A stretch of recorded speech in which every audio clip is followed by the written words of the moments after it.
جبکہ اللہ تبارک و تعالیٰ خود فرماتا ہے کہ جب ایک رات کے وقت ایک ایسا وقت آتا ہے جو رات کا بالکل آخری پہر آتا ہے، یعنی کہ جو تہجد کا وقت ہوتا ہے، جو ہمارے سحری کرنے کا وقت ہوتا ہے. اب سحری کرنے کی جو برکت ہے، سحری کرنے کا جو وقت ہوتا ہے نا، جب ہم اپنے بیوی بچوں کے ساتھ، اپنے اہل و عیال کے ساتھ، اپنے احباب کے ساتھ جب ہم سحری کر رہے ہوتے ہیں دسترخوان پر، تو ہمارا رب کہتے ہیں کہ 7ویں آسمان تک آ جاتا ہے اور وہ پھر اپنا رخ زمین کی طرف کرتا ہے اور کہتا ہے کوئی ہے مجھ سے مانگنے والا کہ میں اس کو عطا کر دوں، کوئی ہے اپنی مغفرت کی دعا کرنے والا کہ میں اسے بخش دوں.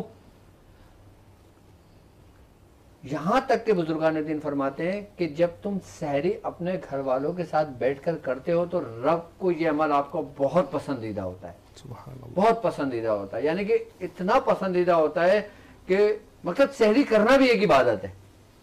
ہمارے اور بنی اسرائیل کے روزوں میں اگر کوئی فرق ہے تو وہ کس کا تھا؟ سحری کا فرق تھا. مطلب یہ سحری بھی ہمارے لیے ایک نعمت ہے، اور ایسی نعمت کہ آپ جتنے ہی بیمار ہوں، آپ ایک بات یاد رکھنا، چلے ایک کام کرنا آواز سے، کہ جب آپ سحری کیا کرو نا، اگر آپ کے گھر میں کوئی بیمار شخص ہے نا، اس کو دسترخوان پہ بٹھا دیا کرو. پھر آپ اس بیمار کی کیفیت دیکھنا، اس کی حالت دیکھنا. جب وہ شخص جو بیمار ہو آپ کا، اور جب آپ بیمار کو اپنے پاس سحری کے لیے بلاتے ہو، اپنے دسترخوان میں بٹھاتے ہو، یا آپ بیمار کے قریب سحری کرتے ہو، تو اللہ تعالیٰ اس سحری کی برکت سے اس کی بیماری کو اٹھا لیتا ہے، اس کی بیماری شفا میں بدل جاتی ہے. سبحان اللہ. کس کی برکت سے؟ اس سحری کی برکت ہے. آپ یہ کر کے دیکھنا عمل، یہ بزرگوں کا قول ہے. بزرگان دین فرماتے ہیں کہ اگر کوئی شخص گھر میں بیمار ہو اور جب تم سحری کرو تو اس کو اپنے قریب کر لیا کرو. کیوں؟ کیونکہ سحری جب کر رہا ہوتا ہے نا انسان، تو رب اس کو رحمت کی نظر سے دیکھتا ہے. سبحان اللہ. اور وما ارسلناک الا رحمت للعالمین، کہ اے نبی ہم نے آپ کو رحمت بنا کر بھیجا سب جہانوں کے لیے. اب مجھے تھوڑا سا نا اس رحمت کا مفہوم بتا دیں ہمارے چاہنے والوں کو، دیکھنے والوں کو، کہ یہاں پہ جو رحمت کا جو لفظ استعمال ہوا ہے نا، اس کا اصل مفہوم ہے کیا؟ سبحان اللہ. سبحان اللہ. یہ آج ہم جہاں بیٹھے ہیں، نبی پاک صلی اللہ تعالی علیہ وسلم کی رحمت ہی ہے، اور یہ دنیا قائم ہے تو نبی پاک صلی اللہ تعالی علیہ وسلم کی رحمت ہی ہے. اس دنیا کی ابتدا ہوئی تو نبی پاک صلی اللہ تعالی علیہ وسلم کی رحمت کے صدقے، اور آج دنیا باقی ہے تو نبی پاک صلی اللہ تعالی علیہ وسلم کی رحمت کے صدقے. اللہ تبارک و تعالی نے فرمایا کہ وما ارسلناک الا رحمت للعالمین، کہ محبوب ہم نے آپ کو نہیں بھیجا. سب سے پہلے تو ہم ارسال کو دیکھ لیں کہ ارسال کیا ہے، بھیجنا کیا ہے. بالکل. آپ کہ اللہ تبارک و تعالی نے فرمایا کہ وما ارسلناک، اے محبوب ہم نے آپ کو نہیں بھیجا. یہاں پر بھیجنے والا اللہ ہے، اور بھیج کس کو رہا ہے؟ نبی پاک صلی اللہ تعالی علیہ وسلم کو. اور بھیج کس کی طرف رہا ہے؟ تمام جہانوں کے لیے رحمت بنا کر بھیج رہا ہے. تو یہاں پر دیکھیں، بھیجنے والا رب ہے، جس کو بھیجا جا رہا ہے وہ محبوب ہے. محبوب ہے. اور کس کے پاس بھیج رہے ہیں؟ وہ مخلوق ہے. تو مخلوق اور خالق کے درمیان تعلق کا جو واسطہ ہے وہ ہے نبی پاک صلی اللہ علیہ وسلم. بہت گہری بات کہی ہے آپ نے، کہ اگر ہم رب تک پہنچنا چاہیں نا تو ہم حضور کے ذریعے بآسانی پہنچ سکتے ہیں. آپ کے بغیر پہنچنا ناممکن ہے. ناممکن ہے کہ اللہ تبارک و تعالی نے یہ جو واحد ذریعہ رکھ دیا.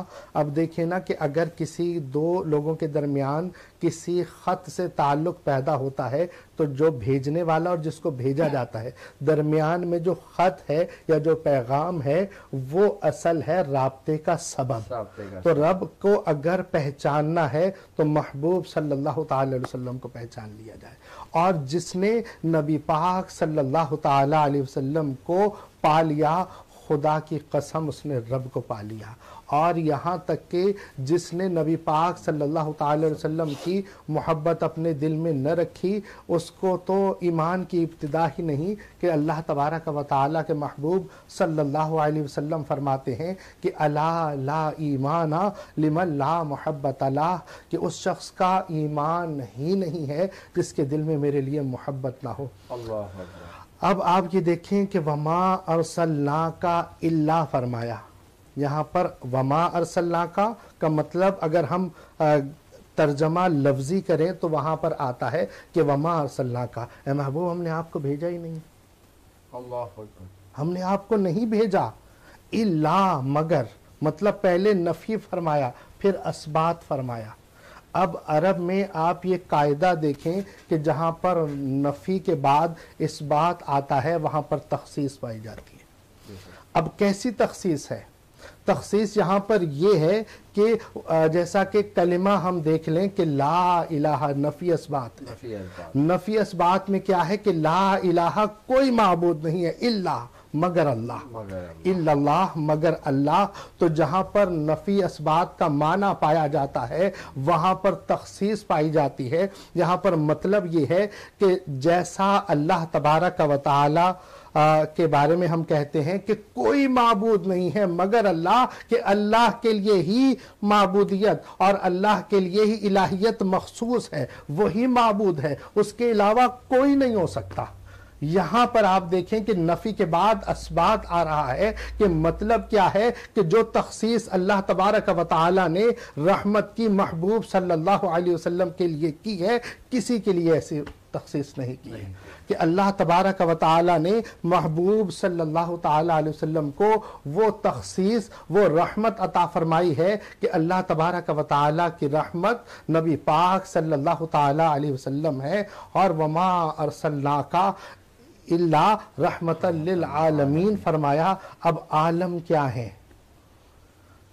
اب آپ عالم کا ایک لفظ میں معنی، ایک کلمے میں آپ کو اگر اس کا معنی آپ کے سامنے پیش کروں تو بالکل ہمارے جو چاہنے والے لوگ ہیں، ہمارے ساتھ جو جڑے ہوئے ہیں، وہ جاننا چاہتے ہیں عالم کے بارے میں۔ عالم کیا ہے؟ ما سوائے اللہ عالم ہے۔ سبحان اللہ، سبحان اللہ، ما سوائے اللہ عالم ہے۔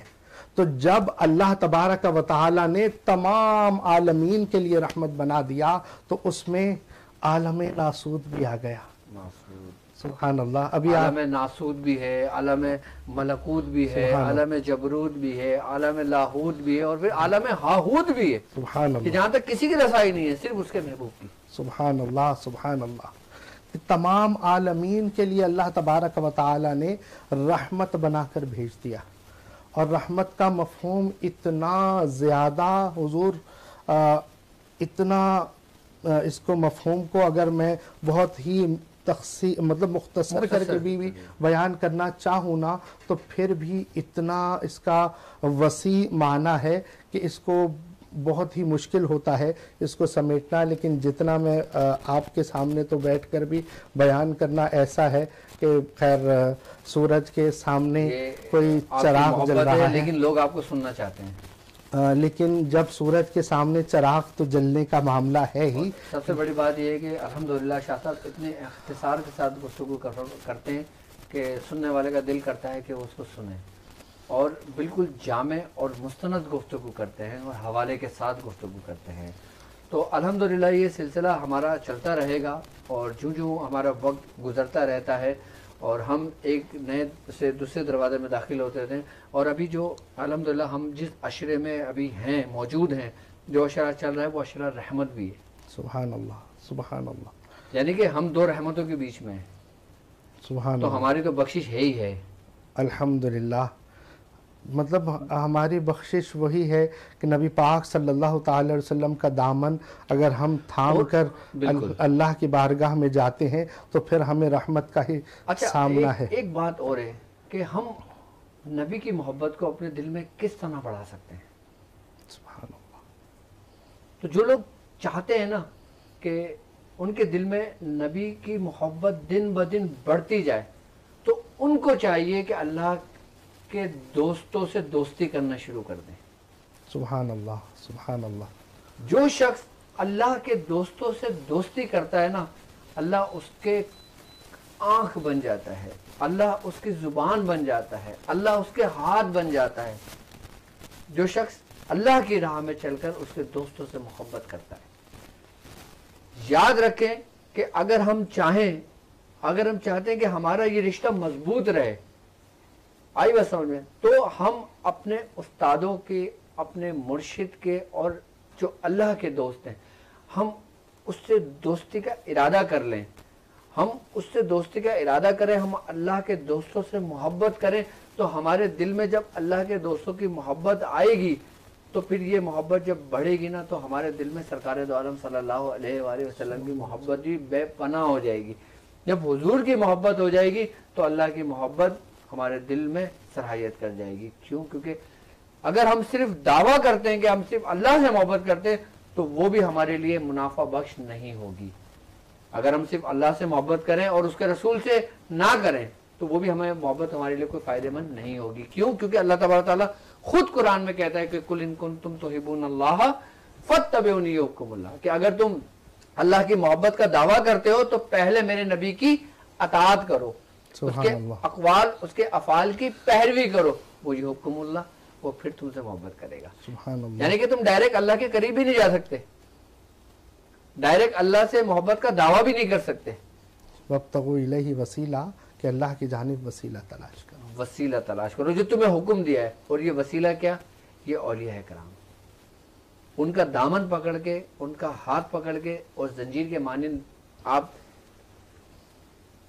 حضور کی بارگاہ میں پیش ہوں گے. اور پھر کیونکہ حضور نے فرمایا ہے کہ میری امت کے لوگ جب جنت میں داخل ہوں گے نا تو وہ ایک کڑی کے مانند داخل ہوں گے, یعنی کہ ایک زنجیر کے مانند, جیسے کڑی ایک دوسرے سے جڑی ہوئی ہوتی ہے نا, ایسی لوگ جنت میں داخل ہوں گے.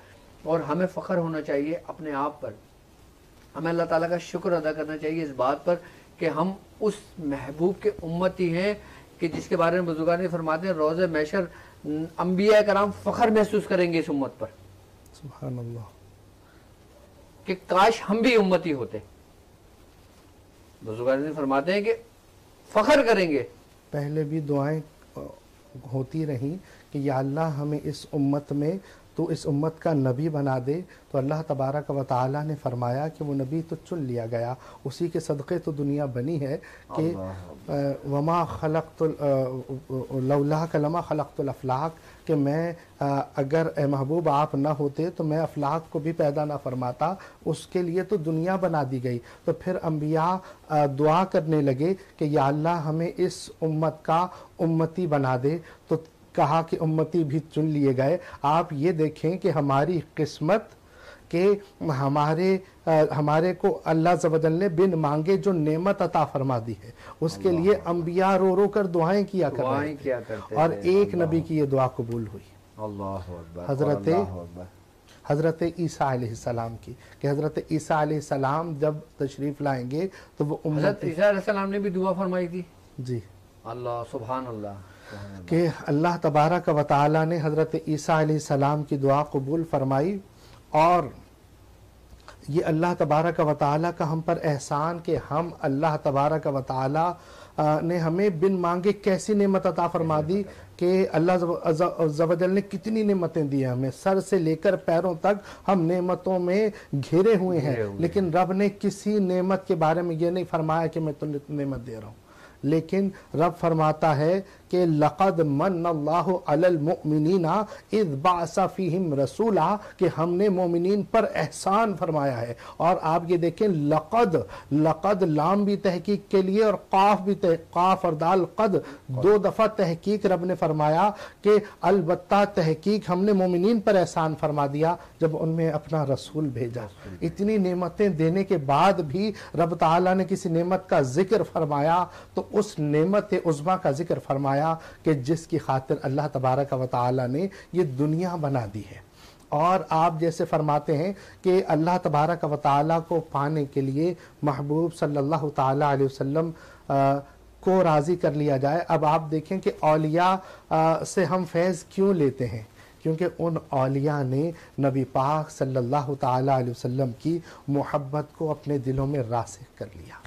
اور نبی پاک صلی اللہ تعالی علیہ وسلم نے جو ہمیں نور عطا فرمایا, نبی پاک صلی اللہ تعالی علیہ وسلم نے جو ہمیں احکامات ارشاد فرمائے, ان پر چل کر آپ نبی پاک صلی اللہ تعالی علیہ وسلم کی محبت کو اپنی مشعل راہ بنا کر منزل تک پہنچے. تو جب ولایت کی ابتدا ہوئی, اللہ اکبر, اللہ اکبر, مطلب ولایت کی یعنی کہ ابتدا, نبوت کا جو جز ہے, نبوت کا جو راز ہے, نبوت کا جو فیض ہے, نبوت کی جو روشنی ہے وہ سمجھ لیں کہ اس نے سرکار دو عالم صلی اللہ علیہ وآلہ وسلم کے بعد جب نبوت ختم کر دی گئی تھی تو پھر وہ ولایت کی صورت اختیار کر گئی.